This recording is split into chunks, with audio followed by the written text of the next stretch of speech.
अनंत और असीम अंतरिक्ष की गहराइयों में, जहां न कोई आवाज थी न कोई जीवन का निशान, एक विशाल अंतरिक्ष यान धीरे धीरे एक अनजान ग्रह टेस की ओर बढ़ रहा था। ये ग्रह पृथ्वी से करोड़ों मील दूर कई प्रकाश वर्षों की दूरी पर स्थित था। यान के चारों ओर अंधकार का साम्राज्य फैला हुआ था। केवल जहाज की धीमी नीली रोशनी उस शून्य में तैर रही थी। यह मिशन केवल एक यात्रा नहीं था, ये इंसानियत की आखिरी उम्मीद थी। असल में 3 साल पहले पृथ्वी पर एक ऐसा वायरस फैला जिसने सभ्यता की नींव हिला दी। किसी को नहीं पता चला कि वो वायरस कहां से आया, लेकिन कुछ ही महीनों में उसने पूरी दुनिया को अपने शिकंजे में ले लिया। हर देश की सरकारें घुटनों पर आ गईं, शहर वीरान हो गए और इंसान अपने ही ग्रह पर दुश्मन बन गए। अर्थव्यवस्था बर्बाद हो चुकी थी, फैक्ट्रियां बंद थीं और सड़कें उन लोगों से भरी थीं जो कभी अपने घरों में सुरक्षित महसूस करते थे। इस वायरस की सबसे भयानक बात यह थी कि यह हवा या छूने से नहीं बल्कि खाने से फैलता था। जो कुछ भी इंसान खा रहे थे वो सब इस वायरस से संक्रमित था। धीरे धीरे ये वायरस पृथ्वी के पौधों, पेड़ों और मिट्टी तक में फैल गया। फसलें सूखने लगीं, जंगल राख में बदल गए और ग्लोबल वार्मिंग ने ऐसी रफ्तार पकड़ी कि अब धरती का तापमान नियंत्रित करना नामुमकिन हो गया था। दुनिया भर के वैज्ञानिक दिन रात कोशिश कर रहे थे कि किसी तरह इस वायरस का इलाज ढूंढ लिया जाए। अमेरिका से लेकर रूस तक, जापान से लेकर भारत तक, हर जगह प्रयोगशालाओं में प्रयोग चल रहे थे, पर 3 साल बाद भी नतीजा वही, नाकामी। वैज्ञानिकों का कहना था कि बहुत जल्द पृथ्वी का ऑक्सीजन स्तर इतना गिर जाएगा कि इंसानों का दम घुटने लगेगा और पूरी सभ्यता समाप्त हो जाएगी। अब केवल एक ही रास्ता बचा था, एक नया घर ढूंढना जहां इंसान फिर से जी सके, सांस ले सके। इसी सपने से जन्म हुआ प्रोजेक्ट जेमिनी का। यह मानव इतिहास का सबसे बड़ा और खतरनाक अंतरिक्ष अभियान था। इसका नेतृत्व कर रहे थे डॉक्टर स्टीवन, एक जीनियस वैज्ञानिक और इस मिशन के प्रमुख। इस प्रोजेक्ट की शुरुआत तब हुई जब पृथ्वी पर कुछ पेंटियोलॉजिस्ट्स को एक रहस्यमयी गोलाकार वस्तु मिली, एक स्फीयर जो 4 अरब साल पुराना था। वैज्ञानिकों ने अनुमान लगाया कि यह स्फीयर किसी परग्रही सभ्यता का हो सकता है, जिसकी तकनीक इंसान की समझ से बहुत आगे थी। इस स्फीयर में ऐसी शक्तियां थी जो अंतरिक्ष और ऊर्जा के नियमों को झुका सकती थी। जब स्टीवन ने इस स्फीयर की कार्यप्रणाली को समझने की कोशिश की तो उसे महसूस हुआ कि शायद यही मानवता की आखिरी उम्मीद है। इस स्फीयर की ऊर्जा की मदद से एक ऐसी तकनीक बनाई जा सकती थी जो दूसरे ग्रहों पर इंसानों के लिए अनुकूल वातावरण तैयार कर सके। यही विचार था प्रोजेक्ट जेमिनी का, पृथ्वी के खत्म होने से पहले इंसानियत को किसी नए ग्रह पर बसाने का प्रयास। इस मिशन के लिए वैज्ञानिकों ने टेस नाम के ग्रह को चुना, जो पृथ्वी जैसी परिस्थितियों वाला माना गया था, लेकिन यह ग्रह कई प्रकाश वर्ष दूर था, जहां तक पहुंचना किसी इंसान के लिए असंभव समझा जाता था। फिर भी प्रोजेक्ट जेमिनी की टीम ने जोखिम उठाया। उस टीम में चुनिंदा वैज्ञानिक और इंजीनियर शामिल थे। मिशन प्रमुख Steven, engine specialist Peter, commander Ryan, pilot Richard और कुछ अन्य क्रू सदस्य मौजूद थे। जहाज के उड़ान भरने से पहले स्टीवन की पार्टनर और साथी वैज्ञानिक एमी उससे मिलना चाहती थी। एमी ने मिशन में शामिल न होकर पृथ्वी पर ही रहकर वायरस का इलाज खोजने का फैसला किया था, लेकिन किस्मत को कुछ और ही मंजूर था। स्टीवन के मिलने से पहले ही लॉन्च का समय हो गया। एमी दौड़ती हुई लॉन्च पैड तक पहुंची, लेकिन तब तक रॉकेट आसमान में उड़ चुका था। उसकी आंखों में आंसू थे और दिल में उम्मीद कि स्टीवन इस मिशन में कामयाब होकर वापस लौटेगा। उधर यान के अंदर सबने अपनी सीट बेल्ट कसकर बांध ली थी। अब उन्हें हाइपर जंप लेनी थी, एक ऐसी यात्रा जो किसी भी इंसान ने पहले कभी नहीं की थी। जैसे ही जहाज ने हाइपर मोड में प्रवेश किया, जहाज एक चमकते हुए स्पाइरल सुरंग में खींचने लगा। चारों ओर रोशनी के तूफान घूम रहे थे,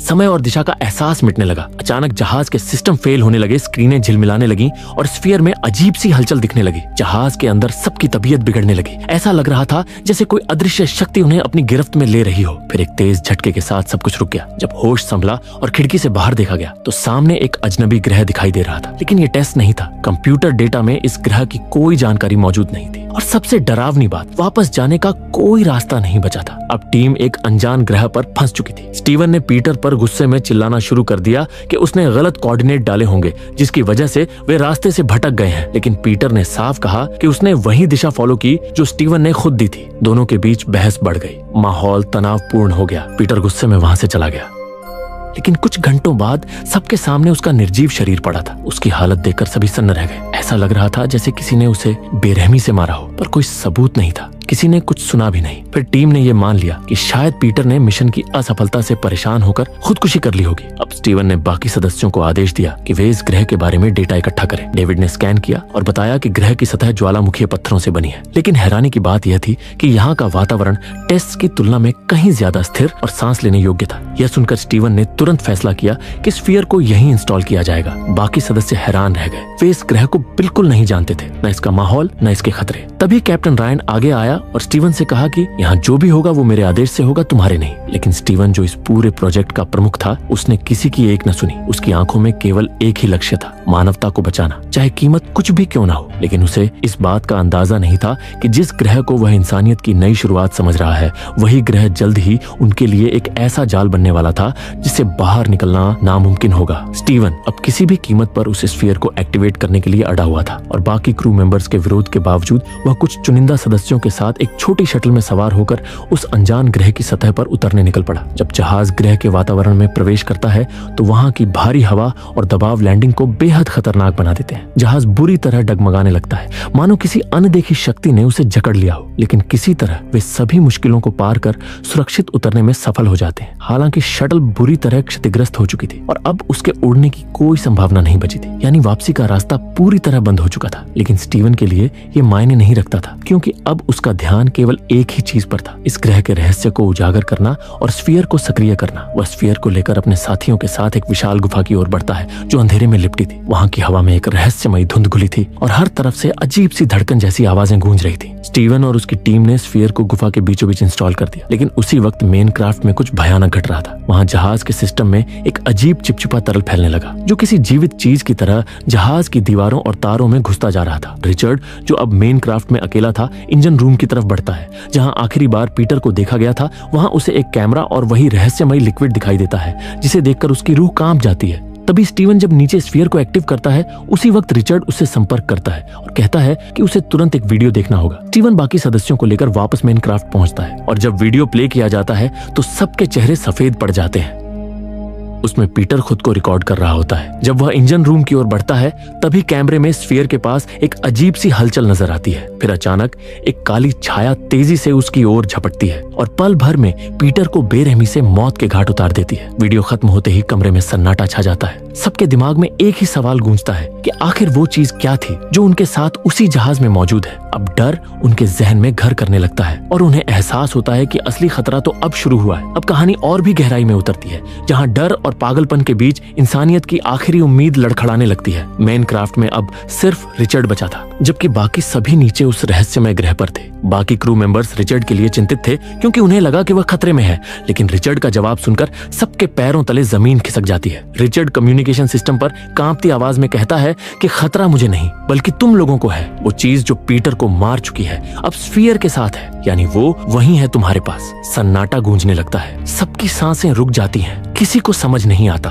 कि रिचर्ड क्या कहना चाहता है। तभी डेविड डेटा चेक करता है और बताता है कि इस ग्रह के वातावरण में कार्बन डाइऑक्साइड की मात्रा तेजी से बढ़ रही है। लेकिन सबसे अजीब बात यह है कि यहाँ कोई जीवित प्राणी मौजूद ही नहीं जो इसे रिलीज कर सके। इसका मतलब साफ था कि स्फीयर किसी अनजान तरीके से इस ग्रह के माहौल को बदल रहा था। शायद वो इस ग्रह को अपनी जरूरतों के हिसाब से ढाल रहा था। ये सुनकर स्टीवन स्फीयर की सेटिंग बदलने की कोशिश करता है, लेकिन रायन उसे रोक लेता है और एक रिकॉर्डिंग दिखाता है जो स्फीयर इंस्टॉल करते वक्त की थी।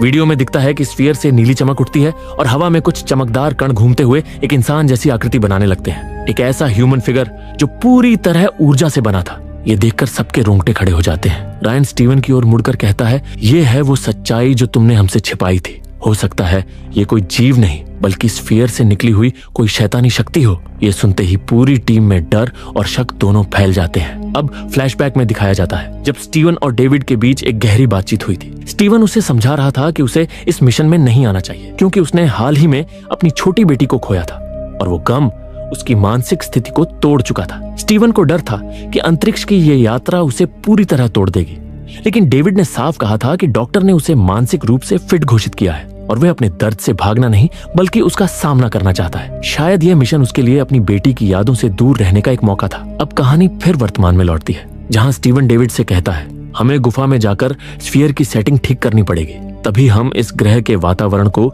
इंसानों के लिए तैयार कर पाएंगे। डेविड को मनाने के लिए वह कहता है, जब तुम अपनी बेटी की मौत के गम से जूझ रहे थे तब तुमने महसूस किया था कि सब खत्म हो गया है। तो सोचो, अगर पूरी इंसानियत को पता चले कि वो मरने वाले हैं तो क्या होगा।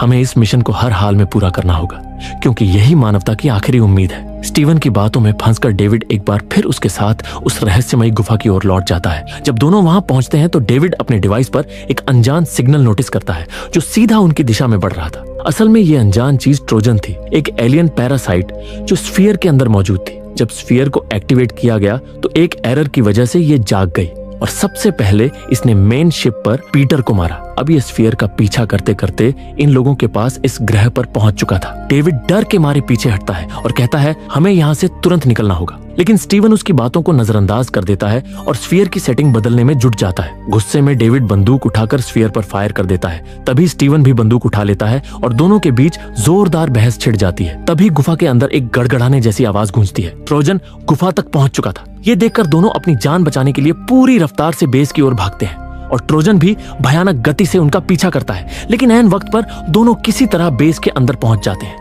रायन उन्हें देखकर चौंक उठता है, लेकिन इससे पहले कि वो कुछ समझ पाए ट्रोजन भी बिजली की तरह उनके पीछे पीछे जहाज में घुस आता है। अलार्म गूंजने लगते हैं, लाल लाइट्स टिमटिमाने लगती हैं और पूरा जहाज डर और अफरा तफरी में डूब जाता है। बाकी क्रू मेंबर्स अपने केबिन से बाहर निकलते हैं। लियोना घबराई हुई बाहर आती है और एक साथी उसे खींचकर लैब में ले जाता है, जहां दर्जनों बायोलॉजिकल सैंपल रखे हुए थे। लेकिन तभी वहां की लाइट्स झिलमिलाने लगती हैं और ठंडी हवा का झोंका गुजरता है। अगले ही पल वहां ट्रोजन का साया गुजरता है। वो अपनी साथी लियोना को भागने के लिए कहता है, लेकिन खुद मारा जाता है। कांपती हुई लियोना बाकी टीम से संपर्क करती है और बताती है कि ट्रोजन अब क्राफ्ट के अंदर है। रायन स्टीवन पर भड़क उठता है और गुस्से में कहता है ये सब तुम्हारी जिद का नतीजा है। जब सब डिवाइस चेक करते हैं तो पता चलता है कि ट्रोजन ने एक इंजन पूरी तरह तबाह कर दिया है। कई कैमरे अब काम नहीं कर रहे और रिचर्ड से संपर्क टूट चुका है। स्टीवन सोचता है कि अगर स्मोक फैला दिया जाए तो शायद ट्रोजन भ्रमित हो जाएगा।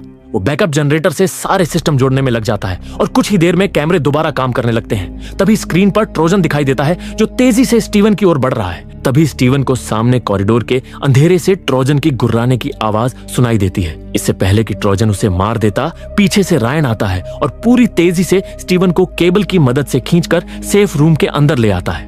इसी मुठभेड़ में उन्हें समझ आता है कि यह जीव इलेक्ट्रोमैग्नेटिक एनर्जी को नियंत्रित कर सकता है। वो मशीनों को रोक भी सकता है और चलाना भी जानता है, यानी वो जहाज को अपने कब्जे में ले सकता है। स्टीवन अब आखिरी योजना बनाता है। वह कहता है हम इसे बाहर ले जाएंगे, उसे अपनी ओर खींचेंगे और इंजन की ताकत से खत्म कर देंगे। सब उसकी बात मान लेते हैं। जैसे ही ट्रोजन क्राफ्ट के दरवाजे के पास आता है, स्टीवन उसे अपने पास बुलाता है और बाकी टीम इंजन की ओर बढ़ जाती है। जैसे तैसे ट्रोजन शिप से बाहर निकल जाता है और स्टीवन का पीछा करता है, लेकिन लियोना उस पर गोली चला देती है। तभी वो गलती से इंजन के सामने आ खड़ी होती है और उसी वक्त इंजन चालू हो जाता है। लियोना यहीं मारी जाती है। अब स्टीवन शिप के अंदर भागता है और ट्रोजन उसका पीछा करता है। आखिरी पल में डेविड स्टीवन को खींचकर अंदर ले आता है और दरवाजा बंद कर देता है, लेकिन ट्रोजन का एक छोटा टुकड़ा दरवाजे से कटकर शिप के अंदर आ जाता है। अब उनके दो साथी लियोना और फ्रैंक मारे जा चुके थे और शिप पर सिर्फ डेविड, स्टीवन और रायन ही बचे थे। तभी कहानी अचानक हमें अतीत में ले जाती है, उस पल में जब स्टीवन और एमी आखिरी बार आमने सामने खड़े थे। एमी की आंखों में नींद से ज्यादा थकान और दर्द था। उसकी आवाज कांप रही थी जब उसने स्टीवन से कहा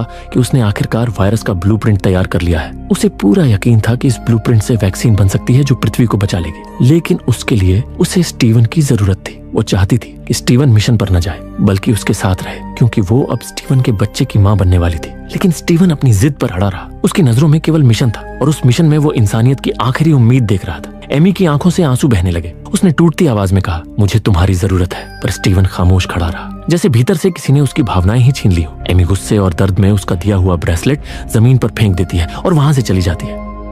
वो पल स्टीवन के दिल में एक तीर बनकर चुभ गया, जो वक्त के साथ और गहरा होता गया। वर्तमान में स्टीवन और डेविड लैब के अंदर थे। ट्रोजन के हमले में डेविड बुरी तरह घायल हो चुका था। स्टीवन के पास अब सिर्फ एक आखिरी मौका था। वे ट्रोजन के टूटे हुए टेंटिकल का नमूना लेकर आए थे, जिसे स्टीवन ध्यान से जांचने लगा। टेंटिकल की सतह पर धात्विक पैटर्न उभरे हुए थे, जो किसी सर्किट या कोड जैसे लग रहे थे। डेविड दर्द में कराहते हुए पूछता है, अब क्या होगा? और स्टीवन ठंडी आवाज में कहता है, जब ट्रोजन ने तुम पर हमला किया था तो उससे तुम संक्रमित हो गए और अब तुम्हारे शरीर में वो एंटीबॉडीज विकसित हो चुकी है जिसकी तलाश हम सालों से कर रहे हैं। तुम्हारे खून से हम एक वैक्सीन बना सकते हैं और पृथ्वी को बचा सकते हैं। वह तुरंत टेंटिकल पर एक कट लगाता है। तभी लैब की लाइट्स झिलमिलाने लगती है, दीवारों पर परछाइयां कांपती हैं और हवा में एक अजीब सी इलेक्ट्रोमैग्नेटिक लहर फैल जाती है। कंप्यूटर सिस्टम अपने आप चालू बंद होने लगते हैं और कमरे की हर चीज जैसे किसी अदृश्य शक्ति के नियंत्रण में चली जाती है। स्टीवन अब समझ चुका था कि यह कोई साधारण जैविक जीव नहीं बल्कि एक बायोमैकेनिकल क्रिएचर है, एक जीवित मशीन जो सीधे स्फीयर से जुड़ी है।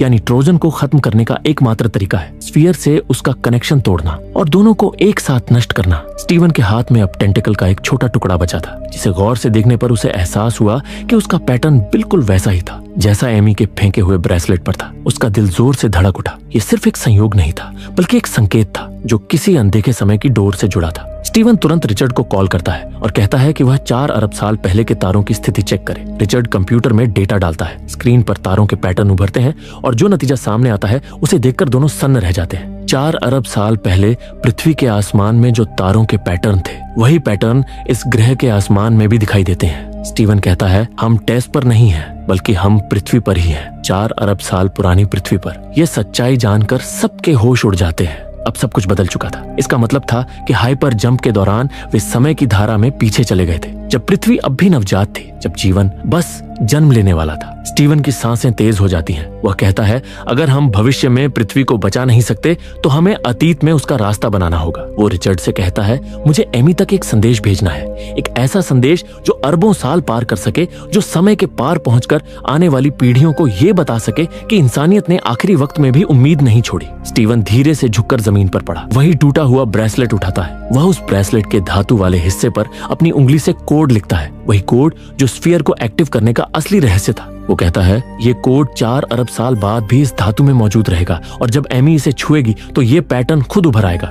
तब उसे समझ आ जाएगा कि पृथ्वी को कैसे बचाना है। उसके चेहरे पर दर्द और उम्मीद दोनों एक साथ थे। तभी रिचर्ड के कैमरे में हलचल होती है। स्क्रीन पर दिखता है कि रायन स्फीयर को बम से उड़ाने की तैयारी कर रहा है। स्टीवन हैरान रह जाता है। वह चिल्लाता हुआ कंट्रोल रूम की ओर भागता है, लेकिन रायन ने कमरे को लॉक कर रखा था। स्टीवन किसी तरह अंदर पहुंचता है और कहता है, रायन, अगर तुमने अभी स्फीयर को उड़ाया तो सब खत्म हो जाएगा। हमें इसे ट्रोजन के साथ ही नष्ट करना होगा ताकि वो जीव बच न सके। रायन कुछ पल के लिए रुकता है। वह स्टीवन की बात मानने ही वाला होता है। तभी पीछे से डेविड अंदर आता है। उसके चेहरे पर गुस्सा, निराशा और दर्द का मिला जुला भाव है। वह चिल्लाता है, तुम समझते नहीं स्टीवन, अगर तुमने स्फीयर को दोबारा एक्टिव किया तो हम वही गलती दोहराएंगे जिससे मानवता पहले ही बर्बाद हो चुकी है। वो नहीं चाहता था कि उसकी बेटी फिर से इतनी कम उम्र में इस दुनिया से चली जाए, इसलिए वह मानव जीवन की शुरुआत नहीं होने देना चाहता था। उसकी आंखों में पागलपन था और अगले ही पल वो रायन पर गोली चला देता है। रायन की लाश वहीं गिर जाती है और कमरा फिर मौत जैसी खामोशी में डूब जाता है। स्टीवन डेविड का ध्यान भटकाकर उसे जख्मी कर देता है और जल्दी से बम को सक्रिय करके 5 मिनट का टाइमर लगा देता है। उसका प्लान था ट्रोजन को किसी तरह शिप के अंदर लाकर पूरी शिप को उड़ा देने का। स्टीवन एक फ्लेयर लेकर शिप से बाहर निकलता है। बाहर आंधी तूफान किसी मौत की तरह गरज रहा था। स्टीवन फ्लेयर छोड़ता है और ट्रोजन उसके पीछे पीछे शिप के अंदर आ जाता है। स्टीवन भागता है ताकि वो ट्रोजन को शिप के बीचों बीच लाए। अगले ही पल ट्रोजन दीवार तोड़कर स्टीवन के सामने आ जाता है। वह उसे मारने ही वाला होता है कि स्टीवन उस पर गोली चला देता है और भागता हुआ शिप से दूर निकलता है और उसी वक्त पूरी शिप पर एक धमाका होता है और ट्रोजन मारा जाता है। अब स्टीवन इस अनजान प्लेनेट पर अकेला था इस आंधी के बीच। उधर ऑर्बिट में मेन शिप से रिचर्ड लगातार स्टीवन से संपर्क करने की कोशिश कर रहा होता है और उसका संपर्क स्टीवन से हो जाता है। स्टीवन कहता है, मैं गुफा में जा रहा हूँ एमी से संपर्क करने, जब आंधी शांत हो तुम मुझे लेने आ जाना। और इतना कहकर वह इस आंधी को चीरता हुआ गुफा तक पहुंचता है। स्टीवन घायल और कमजोर हालत में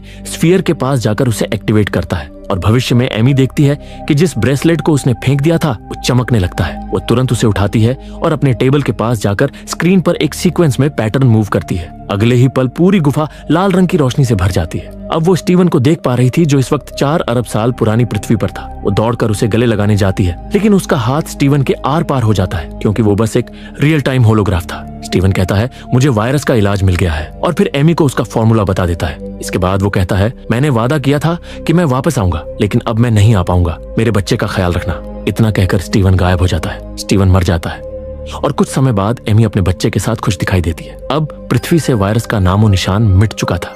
स्टीवन और उसके साथियों ने अपनी कुर्बानी देकर भविष्य में पृथ्वी को बचा लिया था और इसी के साथ ये कहानी यहीं खत्म हो जाती है।